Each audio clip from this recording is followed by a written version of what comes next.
No matter what happens, the NFL draft at the 11th overall pick for the 49ers is going to be a statement one, and the 49ers were recently linked with a statement player. I'm going to get into that in just a second, plus a couple of other players that the 49ers were linked with in that exact same moment, and I'm interested to know what you think in the comments, so definitely let me know there. But if you're new here, I'm Nate, and if you're looking for daily 49ers content, hit that subscribe button so you don't miss out on all of the action.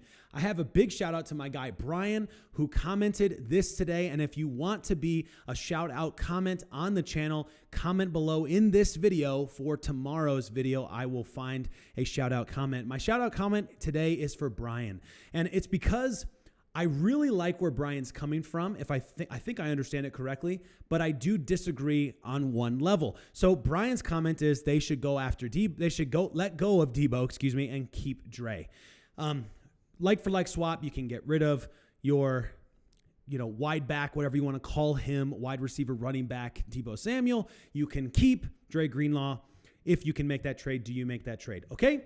Now, unfortunately, I'm going to disagree in the sense that this is not a reality because of the dead cap hit. Spot Rack estimates $31 million of dead cap hit. I don't think you're going to get rid of that much dead cap to keep Dre Greenlaw. That's a big, big investment. Now, that being said, what I love about what Brian said, I think there's, if you kind of unpack it a little bit, what Brian's saying is that Dre Greenlaw is more valuable to this football team in 2025 than Deebo Samuel is. And that I'm really interested in your comments about. Let me know in the comments if you agree. Is Dre Greenlaw more valuable to this football team in 2025 than Deebo Samuel? I'm going to say yes. And I agree with you, Brian. And the reason I agree with you, I think I understand your comment correctly. The reason I agree with you is because I think our offense can survive without Deebo Samuel.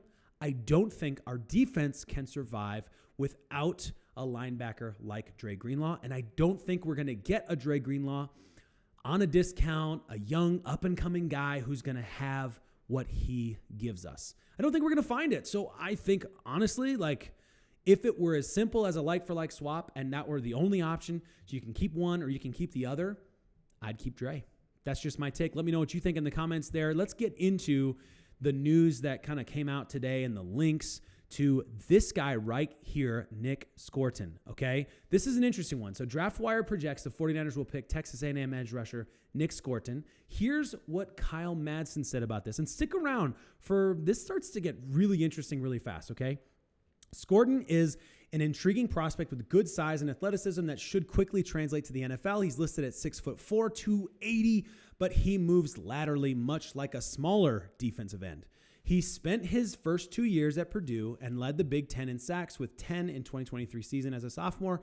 Scourton transferred to Texas A&M for the 24 season and didn't have as much success getting to quarterbacks on the ground in the SEC, finishing with 5 sacks. Pro Football Focus had him down for an impressive 42 pressures and 263 pass snaps in 2023.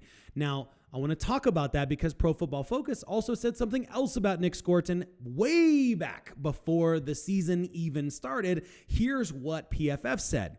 Of all the pass rushers we watched this summer, Scourton brings the deepest pass rush bag right now, evidenced at his 91.0 pass rush grade in 2023. It helps that he aligned in a wide 7 technique spot where his angle to the quarterback is softened, but he makes the most of that advantage by having the pass rush acumen to attack both shoulders of the offensive tackle as they attempt to kick slide in front of him. Scourton loves to hit his offensive tackles with a spin move, something not many have mastered as well as the true junior. He also has effective reps with cross chop, push pull, and rip variations at 6'4", 280. Scourton's pass rush approach at his size makes him tough to stay in front of. That's fascinating. And he mentions 2023. But who did PFF pick for the 49ers to pick in the 11th pick of the draft? Not Scourton. PFF estimates the 49ers will pick up Jalen Walker. Okay, this is an interesting one. Let's talk about Jalen Walker out of Georgia real quick. The 49ers could use help in the trenches this offseason, and defense is the choice here due to it being the strong position in this year's draft. Walker is listed as an off-ball linebacker, but he is best when rushing the passer as an edge. 6'2" and around 250. He's a bit light on his measurables to be a full-time edge defender, but his 18.3% and 21% pass rush win rates over the past 2 years are proof of his consistent disruption at that size. Walker is explosive and turns speed to power easily. Now, this is fascinating, okay, because now you've got two completely different organizations saying edge rusher as your number one guy.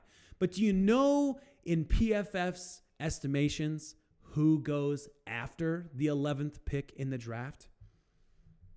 Ashton Jeanty goes after. And I have to ask you guys a question. I need to know from your perspective, will the 49ers have the self-control to let a guy like Ashton Jeanty, who was arguably in that conversation, right?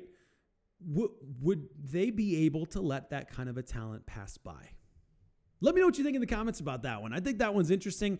I agree with the idea the 49ers need to go after a defensive lineman for sure. I'm not convinced 100% it has to be an edge rusher, but I am convinced it needs to happen for sure. That's where I'm at. If you can get a top of the line, fits into your scheme, is the right, like a 280 pound, like that's awesome. I love that idea. And I get excited about just reading the numbers. I get excited about it. However, I don't know if it's realistic. Let me know what you think in the comments. Look forward to joining you there as always. And I can't get this thing to move over here, but appreciate you. I hope you have a fantastic Thursday.